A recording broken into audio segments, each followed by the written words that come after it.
Canada's largest and longest running sports collectible show is back again with the Toronto Sports Card Expo with hundreds of vendors and numerous sports celebrities in attendance. Rob Wong, pleased to be joined by the president and owner of the Sports Card Expo, Steve Menzie. And Steve, great to chat with you once again. It is that time of year with the show being back in Toronto. And I feel like every time we talk, there's always some interesting hobby news going on, of course. And we'll get to things like tariffs. We'll get to things like grading and authentication. We'll get to some of the guests that people are going to be able to see this weekend. But when it comes to new additions, it feels like you guys are always trying to innovate and try to bring some new things for the collectors out there. What can people expect at this year's 4-day show here, at least in the spring? Yeah, so as has been the case since COVID, every show continues to be bigger than the last.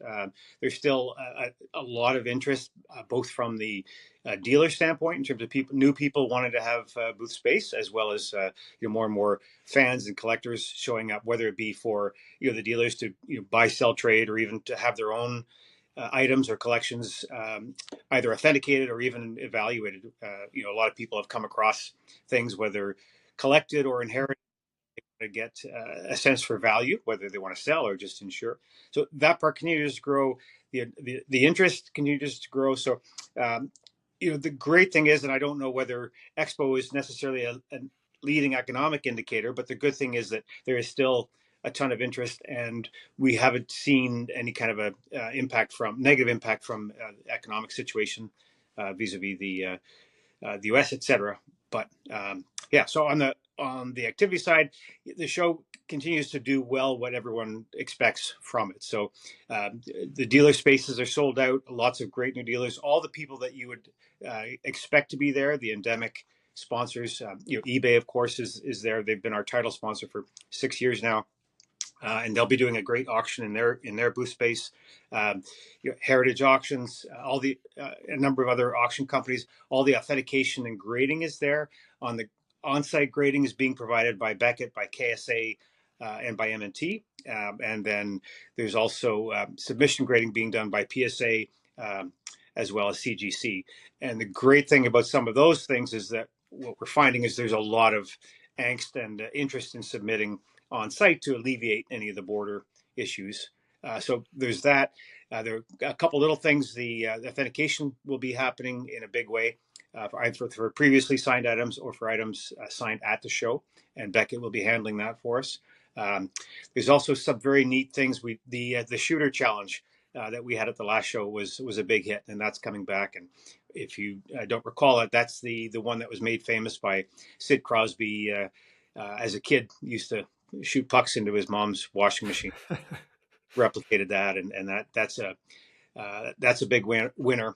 And then the guest front, yeah, the autograph pavilion has been sponsored for, again, 6 years by Ultra Pro, and we continue to bring great guests there all the time. Some really neat highlights that they're looking for. I'm going to cover some of those off, but I can certainly address those as well. Yeah, we'll definitely get to some people that you're going to be having at the show this coming week. But as you mentioned, the sort of economic conversation right now, I think, is top of mind for everybody and every industry. And, the hobby is no different, of course. When it comes to, this show specifically, what are the challenges and what are some things that maybe people can expect, good or bad with what's going on right now with that situation? Yeah, I mean, like every other industry, it seems that the uncertainty has been the biggest issue. I mean, if we knew with certainty, this is the amount and this is where the industries that are affected, not. But Fanatics Collect, which previously was PWCC, they decided to come back to the show. Within the last few weeks. 2 days later, they decided to cancel, and the next day they were back in, just based on the Trump's own reversal of if and when what tariffs would or wouldn't be applied. So they'll be on site, which is a great thing for collectors who submit through them. But overall, we've only lost one of our dealers that have just decided not to come up because of tariffs and the uncertainty and just the vast amount of paperwork. There's some border regulations that were actually new regulations that were put into place just prior to the change in government in the U.S. So that was the bigger impact as well. But on balance, all of my U.S. and Canadian dealers as well as the endemic hobby sponsors are back, and we've grown by adding a few more. So. There's great enthusiasm for the expo, as there have been again for the last few. So it doesn't seem to have had a huge impact. It'll be interesting to see whether prices are the same or whether the amount of volume is the same. But that's the great thing about this show, is that even if it's not just on the buy sell, there are often a lot of trade deals done, which can be mid six figure, pardon me, mid five figure deals are not uncommon at the show, and numerous ones. So Yeah, absolutely. I've seen them in person myself a yeah, few times, just walking around, and you see the mountains of cash lying on a table. It's always a fun sight with everybody gathering around to check it out. So you already referenced the authentication services that are going to be there, of course, and I know PSA has talked a lot about the fall expo being the one, of course, where they do the on-site grading. It was such a hit last year. Of course, I remember being in line for it, talking to a few customers there that sort of brought up what you had mentioned earlier, that maybe they're a little bit concerned about sending things across the border. We know PSA, of course, is expanding. Ultimately, they're going to have submissions in Toronto and maybe an office at some point in the next a few years here. They've made that announcement. Where do you see things going with that relationship with PSA specifically, as they are right now at least they're the number one grader and authentication company when it comes to the hobby? yeah. So PSA has made it clear to us that their plan for the expo is that they will be on site for both expos, but they'll only do on site grading at one of the expos, and they've for a couple of reasons opted for the fall expo for when they will do on site grading and slabbing. And then they'll do submissions this week for the spring expo, and that the plan is to continue that. I know they've already, I believe they've already signed a lease for their Toronto premises, so they'll be phasing in that over the coming time. But yeah, that's a big deal, and they made an announcement pretty early on after the tariff announcement that they were going to be handling and taking care of all the tariff issues and so on, and shipping issues for collectors, so that people could submit with confidence at the Sport Card Expo to PSA, and they would manage all the paperwork and so on. So that, as you can imagine, is a huge relief to people. And Beckett has actually done the same thing, and because that's a huge component. So they take over the tariff piece.